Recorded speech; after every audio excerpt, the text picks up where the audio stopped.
post su Facebook, sui giornali, la storia di una cometa di Natale, di un fenomeno astronomico particolarmente importante che dovrebbe succedere in questi giorni. E infatti c'è del vero in questo. E c'è anche qualcosa che non è giusto. Prima di tutto non è una cometa, quindi non ci sarà una bella cometa come quella che abbiamo visto a luglio e ad agosto di quest'anno, quindi un corpo con una coda e che si può vedere la notte. Invece sarà un bellissimo fenomeno astronomico che sarà una congiunzione tra il pianeta Giove e il pianeta Saturno.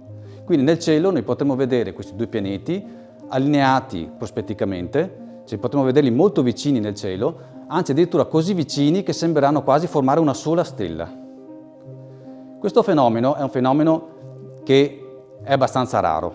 Il fatto che Giove e Saturno si incontrino nel cielo succede una volta ogni circa 20 anni. Il fatto che siano invece che si incontrino così vicini nel cielo è una cosa che succede ogni 400 anni.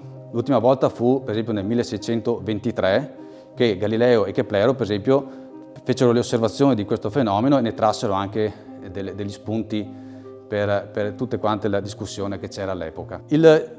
La coppia di questi due corpi, di questi due pianeti, si potrà vedere nel cielo serale, e saranno così vicini che saranno vicini come un quinto del diametro della luna piena.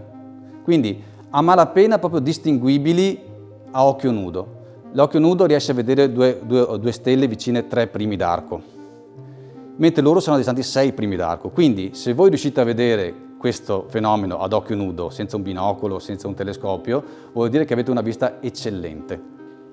Questi fenomeni hanno sempre interessato tantissimo l'uomo.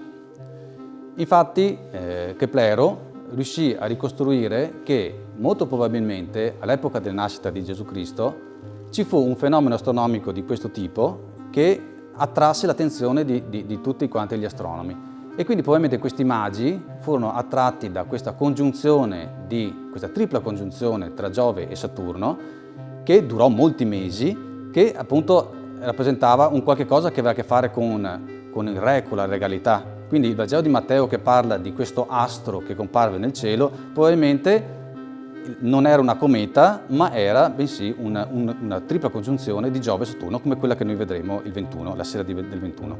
Lunedì sera possiamo vedere subito dopo il tramonto e nella direzione dove c'è il tramonto l'allineamento tra Giove e Saturno. Per vederlo è molto semplice, basta allungare il proprio braccio e una spanna e lo vedrete subito.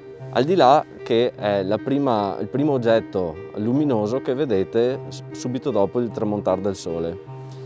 In realtà Giove e Saturno saranno così vicini che sembrerà di vedere come forse un'unica stella in cielo. Quando ci sono fenomeni astronomici come questo, molto spesso il gruppo naturalistico Bellona, in collaborazione col museo, organizza delle serate osservative dove si può utilizzare il telescopio per osservare, un bel telescopio che abbiamo dentro la specola, dove si possono osservare i pianeti, la Luna e i vari corpi celesti.